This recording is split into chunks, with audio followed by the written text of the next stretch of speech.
Elias B. Hopkins, the Parson of Jackmans Gulch, by Arthur Conan Doyle. He was known in the Gulch as the Reverend Elias B. Hopkins, but it was generally understood that the title was an honorary one, extorted by his many eminent qualities, and not borne out by any legal claim which he could adduce.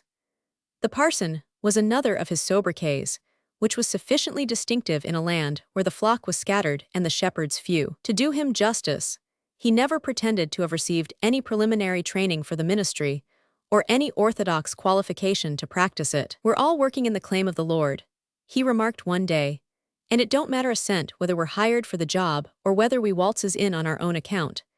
A piece of rough imagery which appealed directly to the instincts of Jackmans Gulch. It is quite certain that during the first few months his presence had a marked effect in diminishing the excessive use both of strong drinks and of stronger adjectives, which had been characteristic of the little mining settlement. Under his tuition, men began to understand that the resources of their native language were less limited than they had supposed, and that it was possible to convey their impressions with accuracy without the aid of a gaudy halo of profanity. We were certainly in need of a regenerator at Jackmans Gulch about the beginning of '53. Times were flush then over the whole colony, but nowhere flusher than there. Our material prosperity had had a bad effect upon our morals. The camp was a small one, lying rather better than 120 miles to the north of Ballarat, at a spot where a mountain torrent finds its way down a rugged ravine on its way to join the Arrowsmith River. History does not relate who the original Jackman may have been, but at the time I speak of the camp, it contained 100 or so adults, many of whom were men who had sought an asylum there after making more civilized mining centers too hot to hold them. They were a rough, murderous crew, hardly leavened by the few respectable members of society who were scattered among them. Communication between Jackmans Gulch and the outside world was difficult and uncertain. A portion of the bush between it and Ballarat was infested by a redoubtable outlaw named Conky Jim, who, with a small band as desperate as himself, made traveling a dangerous matter. It was customary, therefore, at the Gulch, to store up the dust and nuggets obtained from the mines in a special store, each man's share being placed in a separate bag on which his name was marked. A trusty man, named Woburn, was deputed to watch over this primitive bank. When the amount deposited became considerable, a wagon was hired, and the whole treasure was conveyed to Ballarat, guarded by the police and by a certain number of miners, who took it in turn to perform the office. Once in Ballarat, it was forwarded on to Melbourne by the regular gold wagons. By this plan, the gold was often kept for months in the Gulch before being dispatched, but Conky Jim was effectually checkmated, as the escort party were far too strong for him and his gang. He appeared, at the time of which I write, to have forsaken his haunts in disgust, and the road could be traversed by small parties with impunity. Comparative order used to reign during the daytime at Jackmans Gulch, for the majority of the inhabitants were out with crowbar and pick among the quartz ledges, or washing clay and sand in their cradles by the banks of the little stream. As the sun sank down, however, the claims were gradually deserted, and their unkempt owners, clay-bespattered and shaggy, came lounging into camp, ripe for any form of mischief. Their first visit was to Woburn's gold store, where their cleanup of the day was duly deposited, the amount being entered in the storekeeper's book, and each miner retaining enough to cover his evening's expenses. After that, all restraint was at an end, and each set to work to get rid of his surplus dust with the greatest rapidity possible.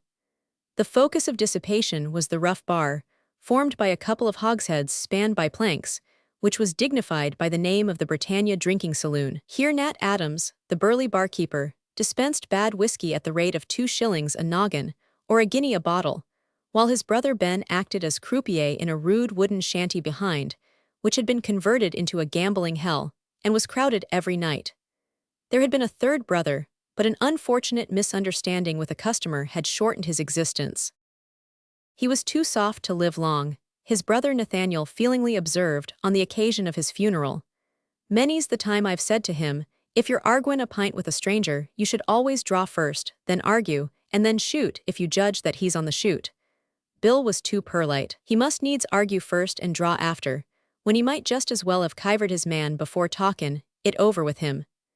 This amiable weakness of the deceased Bill was a blow to the firm of Adams, which became so short-handed that the concern could hardly be worked without the admission of a partner, which would mean a considerable decrease in the profits. Nat Adams had had a roadside shanty in the gulch before the discovery of gold, and might therefore claim to be the oldest inhabitant. These keepers of shanties were a peculiar race, and at the cost of a digression, it may be interesting to explain how they managed to amass considerable sums of money in a land where travelers were few and far between. It was the custom of the bushmen, i.e., bullock drivers, sheep tenders, and the other white hands who worked on the sheep runs up country, to sign articles by which they agreed to serve their master for 1, 2, or 3 years at so much per year, and certain daily rations. Liquor was never included in this agreement, and the men remained, perforce, total abstainers during the whole time. The money was paid in a lump sum at the end of the engagement. When that day came round, Jimmy, the stockman, would come slouching into his master's office, cabbage tree hat in hand. "Morning, master," Jimmy would say. "My time's up. I guess I'll draw my check and ride down to town." "You'll come back, Jimmy?" "Yes, I'll come back. Maybe I'll be away 3 weeks, maybe a month. I want some clothes, master, and my bloomin' boots are well nigh off my feet." "How much, Jimmy?" asks his master, taking up his pen. "There's £60 screw," Jimmy answers thoughtfully. "And you mind, master, last March when the brindled bull broke out o' the paddock? £2 you promised me then, and £1 at the dipping, and £1 when Miller's sheep got mixed with urn." And so he goes on, for bushmen can seldom write, but they have memories which nothing escapes. His master writes the check and hands it across the table. "Don't get on the drink, Jimmy," he says. "No fear of that, master," and the stockman slips the check into his leather pouch, and within an hour he is ambling off upon his long-limbed horse on his 100-mile journey to town. Now Jimmy has to pass some 6 or 8 of the above-mentioned roadside shanties in his day's ride, and experience has taught him that if he once breaks his accustomed total abstinence, the unwanted stimulant has an overpowering effect upon his brain. Jimmy shakes his head warily as he determines that no earthly consideration will induce him to partake of any liquor until his business is over. His only chance is to avoid temptation. So, knowing that there is the first of these houses some half-mile ahead, he plunges into a bypath through the bush which will lead him out at the other side.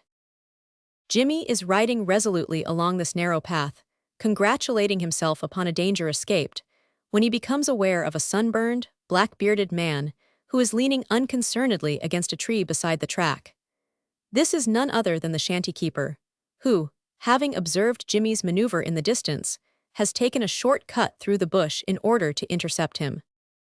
"Morning, Jimmy," he cries as the horseman comes up to him. "Morning, mate, morning. Where are ye off to today, then?" "Off to town," says Jimmy sturdily.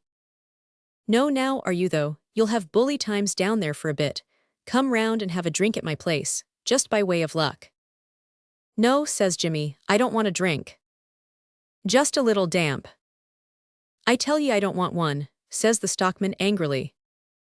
"Well, you needn't be so darn short about it. It's nothin' to me whether you drinks or not. Good mornin'." "Good mornin'," says Jimmy, and has ridden on about 20 yards when he hears the other calling on him to stop.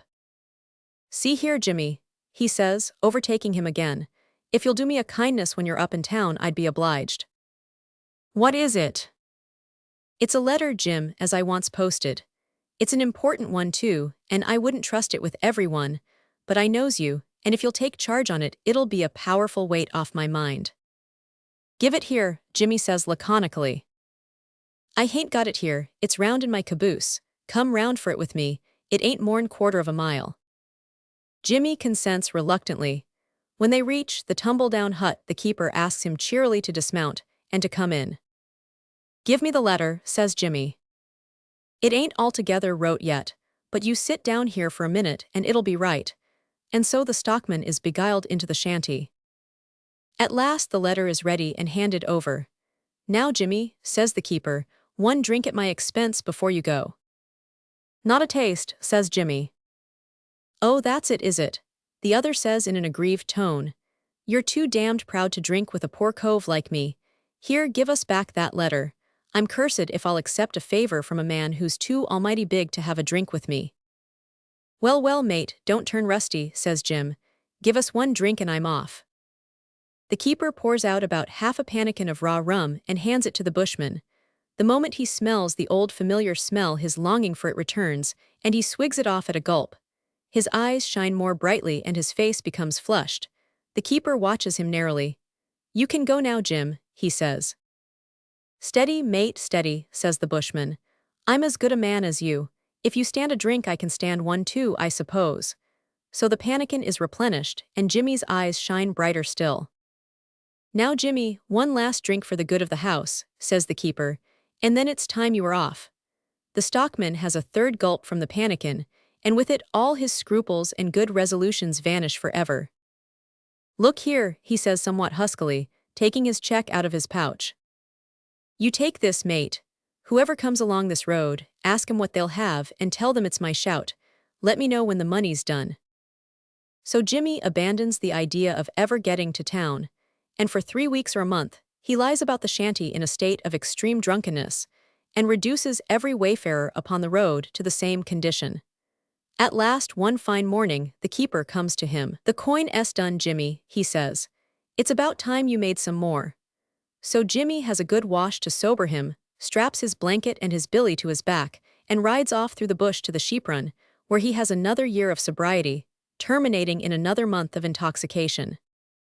All this, though typical of the happy-go-lucky manners of the inhabitants, has no direct bearing upon Jackmans Gulch, so we must return to that Arcadian settlement. Additions to the population there were not numerous, and such as came about the time of which I speak were even rougher and fiercer than the original inhabitants. In particular, there came a brace of ruffians named Phillips and Moll, who rode into camp one day, and started a claim upon the other side of the stream.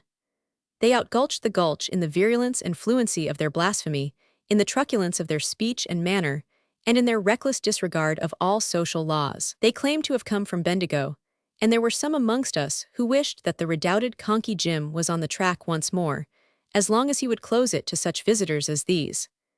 After their arrival, the nightly proceedings at the Britannia bar, and at the gambling hell behind it, became more riotous than ever. Violent quarrels, frequently ending in bloodshed, were of constant occurrence. The more peaceable frequenters of the bar began to talk seriously of lynching the two strangers who were the principal promoters of disorder. Things were in this unsatisfactory condition when our evangelist, Elias B. Hopkins, came limping into the camp, travel-stained and footsore, with his spade strapped across his back, and his Bible in the pocket of his moleskin jacket. His presence was hardly noticed at first, so insignificant was the man. His manner was quiet and unobtrusive, his face pale, and his figure fragile. On better acquaintance, however, there was a squareness and firmness about his clean-shaven lower jaw, and an intelligence in his widely opened blue eyes, which marked him as a man of character. He erected a small hut for himself, and started a claim close to that occupied by the two strangers who had preceded him. This claim was chosen with a ludicrous disregard for all practical laws of mining, and at once stamped the newcomer as being a green hand at his work. It was piteous to observe him every morning as we passed to our work, digging and delving with the greatest industry, but, as we knew well, without the smallest possibility of any result. He would pause for a moment as we went by, wipe his pale face with his bandana handkerchief, and shout out to us a cordial morning greeting, and then fall to again with redoubled energy. By degrees we got into the way of making a half-pitying, half-contemptuous inquiry as to how he got on. "I hain't struck it yet, boys," he would answer cheerily, leaning on his spade, "but the bedrock lies deep just hereabouts, and I reckon we'll get among the pay gravel today." Day after day, he returned the same reply with unvarying confidence and cheerfulness. It was not long before he began to show us the stuff that was in him. One night the proceedings were unusually violent at the drinking saloon. A rich pocket had been struck during the day, and the striker was standing treat in a lavish and promiscuous fashion, which had reduced 3 parts of the settlement to a state of wild intoxication. A crowd of drunken idlers stood or lay about the bar, cursing, swearing, shouting, dancing, and they're firing their pistols into the air out of pure wantonness. From the interior of the shanty behind there came a similar chorus. Moll, Phillips, and the roughs who followed them were in the ascendant, and all order and decency was swept away. Suddenly, amid this tumult of oaths and drunken cries, men became conscious of a quiet monotone which underlay all other sounds, and obtruded itself at every pause in the uproar. Gradually first one man and then another paused to listen, until there was a general cessation of the hubbub, and every eye was turned in the direction whence this quiet stream of words flowed. There, mounted upon a barrel, was Elias B. Hopkins, the newest of the inhabitants of Jackmans Gulch, with a good-humored smile upon his resolute face. He held an open Bible in his hand, and was reading aloud a passage taken at random, an extract from the Apocalypse, if I remember right. The words were entirely irrelevant and without the smallest bearing upon the scene before him, but he plodded on with great unction, waving his left hand slowly to the cadence of his words. There was a general shout of laughter and applause at this apparition, and Jackmans Gulch gathered round the barrel approvingly, under the impression that this was some ornate joke, and that they were about to be treated to some mock sermon or parody of the chapter read. When, however, the reader, having finished the chapter, placidly commenced another, and having finished that rippled on into another one, the revelers came to the conclusion that the joke was somewhat too long-winded. The commencement of yet another chapter confirmed this opinion, and an angry chorus of shouts and cries, with suggestions as to gagging the reader or knocking him off the barrel, rose from every side.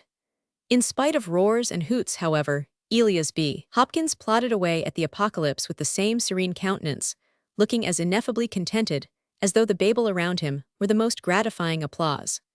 Before long, an occasional boot pattered against the barrel, or whistled, past our parson's head.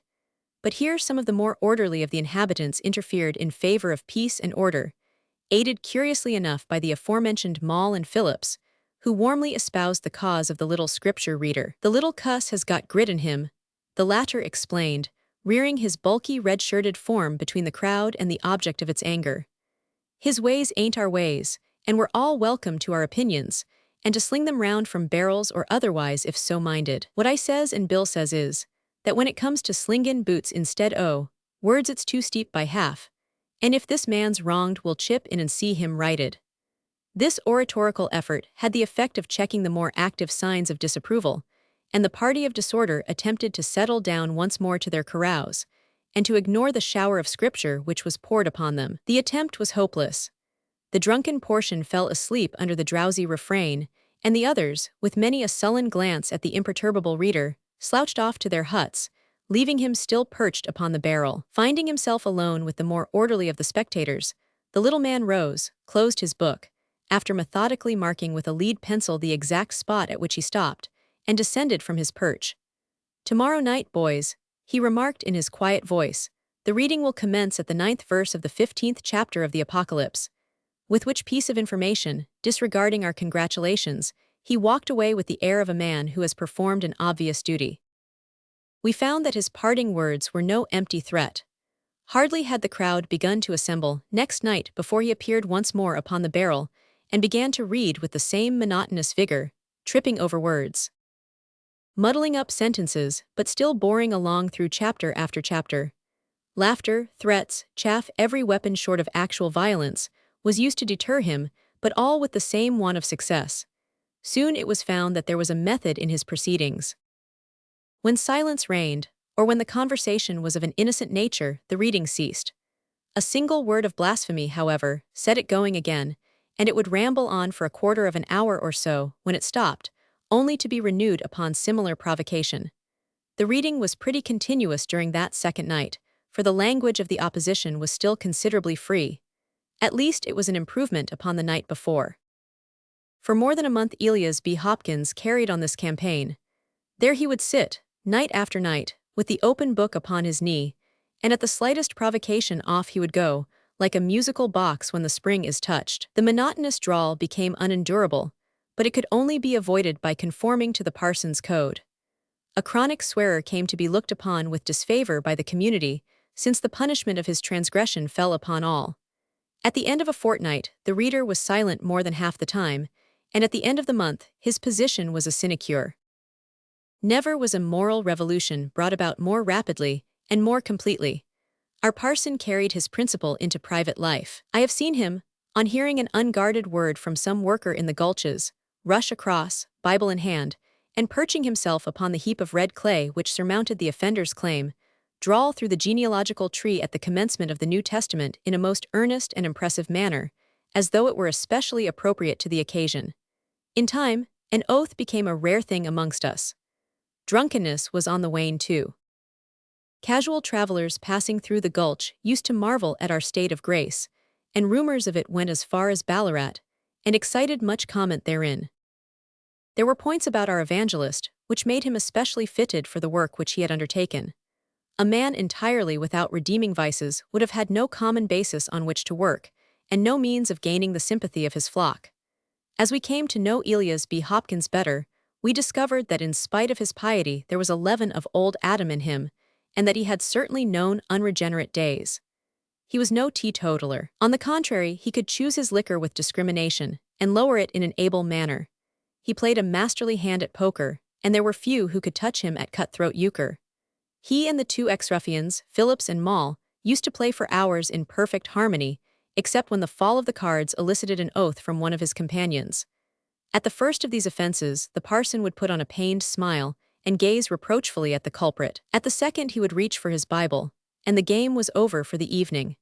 He showed us he was a good revolver shot too, for when we were practicing at an empty brandy bottle outside Adam's bar, he took up a friend's pistol and hit it plumb in the center at 24 paces.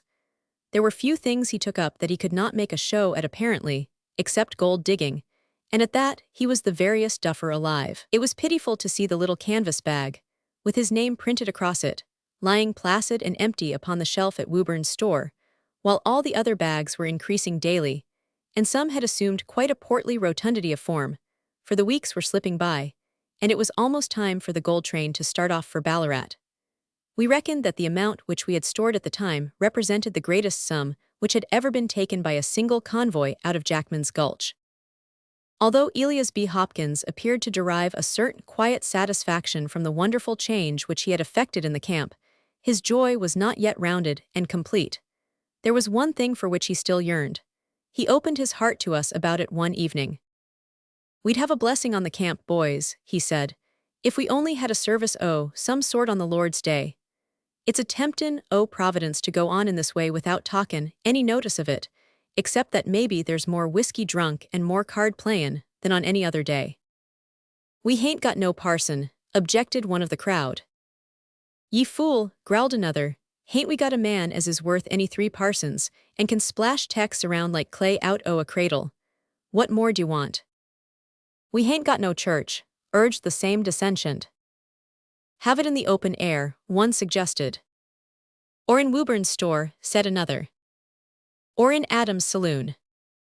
The last proposal was received with a buzz of approval, which showed that it was considered the most appropriate locality.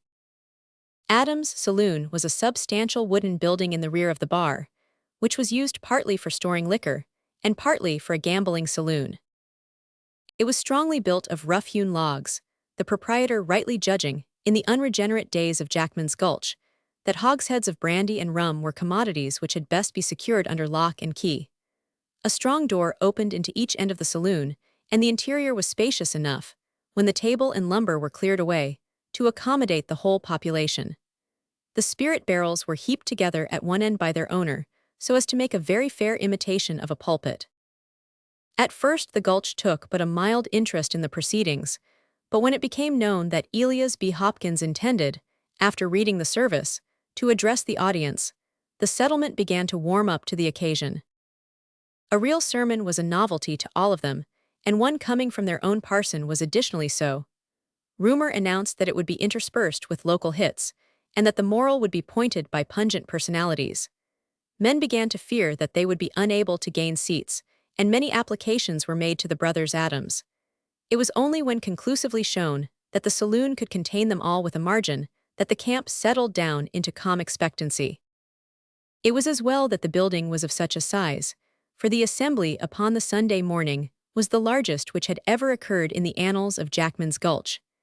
At first it was thought that the whole population was present, but a little reflection showed that this was not so. Mall and Phillips had gone on a prospecting journey among the hills, and had not returned as yet, and Woburn, the gold-keeper, was unable to leave his store. Having a very large quantity of the precious metal under his charge, he stuck to his post, feeling that the responsibility was too great to trifle with.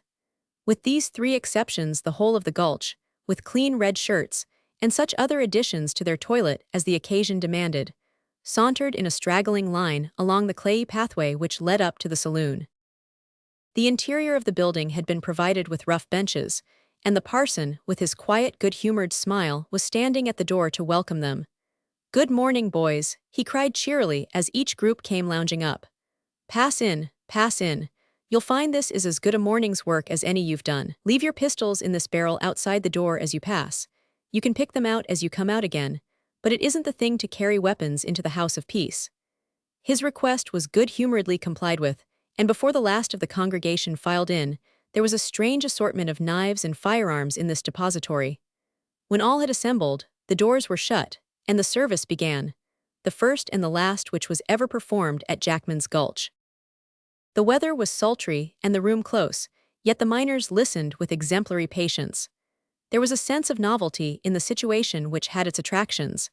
To some it was entirely new, others were wafted back by it to another land and other days. Beyond a disposition which was exhibited by the uninitiated to applaud at the end of certain prayers, by way of showing that they sympathized with the sentiments expressed, no audience could have behaved better.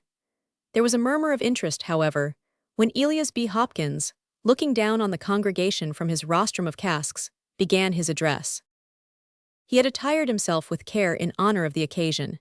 He wore a velveteen tunic, girt round the waist with a sash of China silk, a pair of moleskin trousers, and held his cabbage-tree hat in his left hand.